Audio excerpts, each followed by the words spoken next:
ମୋ ବାପା ଏରିଆର ପ୍ରଥମ ଦହିବରା ବେପାରୀ। 3 ଟଙ୍କା 5 ଟଙ୍କାରେ ଆରମ୍ଭ କରିଥିଲି, ବର୍ତ୍ତମାନ 50ରେ ପହଞ୍ଚିଲି।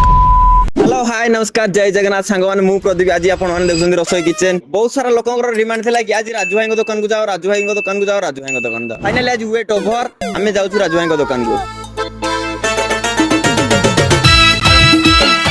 सो फाइनली आमे आसी पहुंच जाइथिलु राजू भाई दुकान रे। सकाळ 8 रे दहीबरा खाଇବା ପାଇଁ ଲୋକଙ୍କର ଏତେ ଭିଡ଼ ବୋଲି ମୁଁ ତ ଦେଖିକି ପୁରା ଆଶ୍ଚର୍ଯ୍ୟ। ମୁଁ ଆଉ ଡେରି न करी 3 प्लेट दहीबरा ऑर्डर कर देइथिली। पाखापाखि अध घंटा ପରେ दहीबरा मिलिला। चालन देखियो टेस्ट केमती कोन अछि।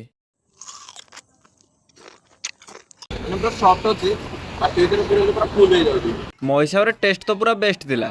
लोकन को हिसाब रे टेस्ट केमती थिला चलंतु पचारि बुझिबा। दहीबराटा केन लाउजी एई जगह रो दहीबरा टेस्ट पई लोक मानकर बहुत डिमांड। सॉफ्ट इडली आउ टेस्टी दहीबरा पूरा परफेक्ट कॉम्बिनेशन। टेस्ट सिंपल किंतु बहुत डेलिशियस। ढेंकानाल सिमिनई आसिले निश्चय ट्राई करंतु राजू भाई दहीबरा। ढेंकानाल रो एई छोट दुकान रे 32 वर्ष धरी सेई एका स्वाद ओ सेई परिश्रम देखिବାକୁ मिलुची। चलंतु आज आमे सुनिबा गोटे दहीबरा दुकानी रो परिश्रम रो कहानी। ओ आपन नांडा कोंडी कहबे। मुन्ना साहू। आपण केते वर्ष होला दुकान स्टार्ट करले? 32 वर्ष। तो हुने मु 1992 ରୁ ଆରମ୍ଭ କରିଥିଲି। आगरु केते टଙ୍କା रे विकुथिले आ एबे केते टଙ୍କା रे विकुथिले? 3 ଟଙ୍କା 5 ଟଙ୍କାରେ ଆରମ୍ଭ କରିଥିଲି, ବର୍ତ୍ତମାନ 50ରେ ପହଞ୍ଚିଛି। अच्छा ଏରିଆରେ ପ୍ରଥମ ଦହିବରା ବାଲା ହଉଛି ମୁଁ। ମୋ ନାଁ ହଉଛି ମୁନ୍ନା ସାହୁ। 1992 ରୁ ଆରମ୍ଭ କରିଥିଲି, 3 ଟଙ୍କା 5 ଟଙ୍କାରୁ ଆରମ୍ଭ କରିଥିଲି, ବର୍ତ୍ତମାନ 50ରେ ପହଞ୍ଚିଛି। ମାନେ ସାଇକେଲରେ ବୁଲୁଥିଲି, ଏକ୍ସେଲ କୁ ଆଇଲି ଷ୍ଟଲ। आपनकर एंती केतरा स्टॉल अछि? गोटे ना गोटिए। गोटिए। अच्छा 33 वर्ष भीतर आपन को लोक तो पूरा बहुत गुडे लोक चिन्हि सारिबेनी। बहुत नहीं, गली कंदी एंडा पेचा स्त्री झील पुओ बोहू सबू नाती नातुणी टोटाल। ताले बढ़िया हला। माने छुआ डाकंदी मुन्ना भाई, माने जोरा नाती नातुणी हेबे एरा डाकंदी मुन्ना भाई। मु गली कंदी सह जहा कथा कहि पछे। एबे आपन दी जण मिसी की दुकान टाको चलोछंती। दी जण बोले बापो पो दी जण दुकान आज्ञा आ फैमिली टोटाल। कोन कोन आपन आइटम रखछंती? इडली चकुली उपमा छणा बरा दही बरा। राजू भाई को बापा को ठार तो सुनिले। चलन देबे राजू भाई को किछि सुनिबा। भाई तम नांडा कोन? ମୋ ନାଁ ରାଜୁ।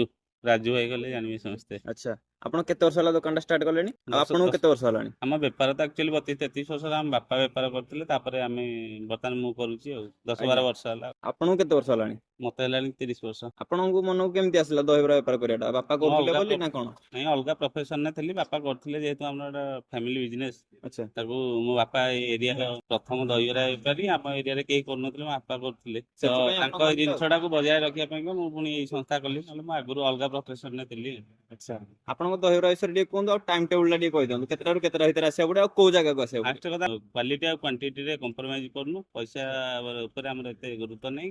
ଲୋକ କେମିତି ଭଲରେ ଖାଆନ୍ତୁ, ଭଲରେ ଭଲ ଜିନିଷ ପାଆନ୍ତୁ, ସଫିସିଏଣ୍ଟ ଆମର ସଫିସିଏଣ୍ଟ ଜିନିଷ ମାଗିବାକୁ କିଛି ପଡିବନି। आज्ञा ଯାହା ବି ତରକାରୀ ଆପଣ ଯେତେ ଖାଇପାରିବେ, ଯେତେ ସେଉ ପିଆଜ ଖାଇପାରିବେ, ଯେତେ ଦହି ପାଣି ଖାଇପାରିବେ, ଅନଲିମିଟେଡ। ହାଫ୍ ରହୁଛି 40 ଟଙ୍କା, ଫୁଲ 50 ଟଙ୍କା ରହୁଛି। ଛୋଟ ଛୁଆ ହେଲେ ବି 30 ଟଙ୍କା ବି ଦେଇଦେବାକୁ ପଡୁଛି, ଏମିତି କିଛି ନାହିଁ।